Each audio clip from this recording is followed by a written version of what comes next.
Around the world, approximately 5.13 billion people own mobile devices. That's about 66.4% of the entire population. Now, this comes with many positives. I can maintain relationships across the world. And if I ask any of you how you got here today, I can almost guarantee that you used your phone. Whether it was for an alarm to wake you up or to check the time for your bus or train, this small contraption of iron, silicon, and plastic played a major role. In a 1980 interview, Steve Jobs, co-founder of Apple, regarded the computer as the equivalent of a bicycle for our minds, exercising our intelligence.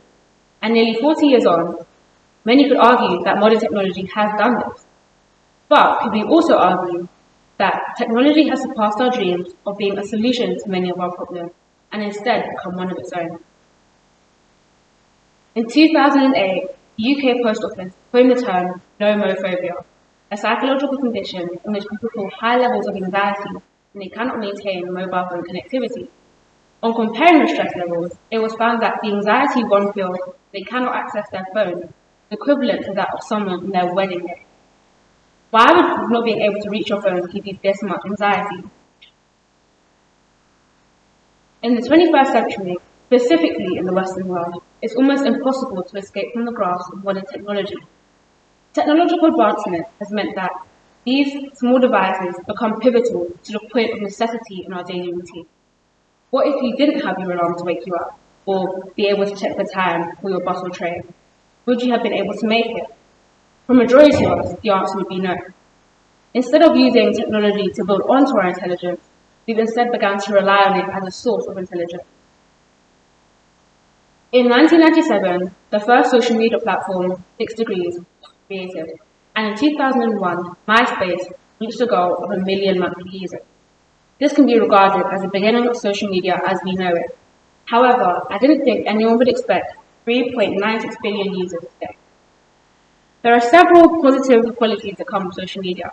At any time or place, I can access billions of people's pictures, thoughts, and photos, all at no price to me.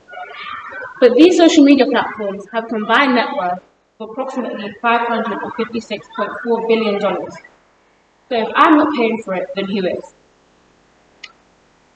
I believe the saying goes, you're not paying for the product, then you are the product. These social media platforms' entire business model is reliant on your engagement. How long can they get you to spend on these platforms? How often can they get you to visit? And this is what advertisers pay for. For about $6.70, advertisers can push whatever they want to thousands of people. Imagine this power in the hands of a dictator. In Myanmar, formerly known as Burma, Facebook has been used as a device to promote the persecution for Hindu Muslims. Using Facebook, they've promoted mass killings, mass rape, and other crimes against humanity. This is just one of the several ways that technology can be used for abuse and to infringe human rights. Persuasive technology, broadly defined as technology described to change users for the platform's benefit. It uses human psychology to keep users engaged and other things that they like us to do. Examples of this would be the infinite scroll, which is referred to in psychology as a way of positive intermittent reinforcement, similar to Vegas slot machines. You don't know when you're going to find a picture or video that you like, and so you scroll and scroll and scroll, hoping to find it, which can keep you scrolling for hours on end. Now, many of us are aware that everything we do online is watched, all for the purpose of advertising. What videos you watch, what pictures you look at, how long you look at things for, all of these are tracked. And I'd assume many of us were told not to accept cookies from strangers when we were younger. But what about the cookies that were offered online? Cookies are used to deliver different types of digital marketing. They store information like age, gender, location to find things better suited to you. Even digital assistants like Siri, Google, or Alexa overhear your conversations, so that one time when you talked about a car and randomly saw ads about cars weren't so random. Imagine all the access they have to us, all the information. Surely we should be able to control what they do with it, but we're not. Since all technology is relatively new, there's basically no laws around it.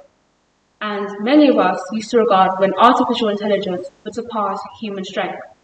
But Barely any of us watched out for the point that artificial intelligence would surpass the point of human weakness.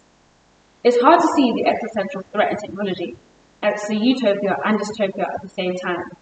But we need to realize that we're more profitable than these social media companies sitting down on our phones than living our lives in a fruitful way. We don't communicate with each other, nor do we agree, and these companies need regulation so that we can go back to how things were supposed to be. So how can we do this?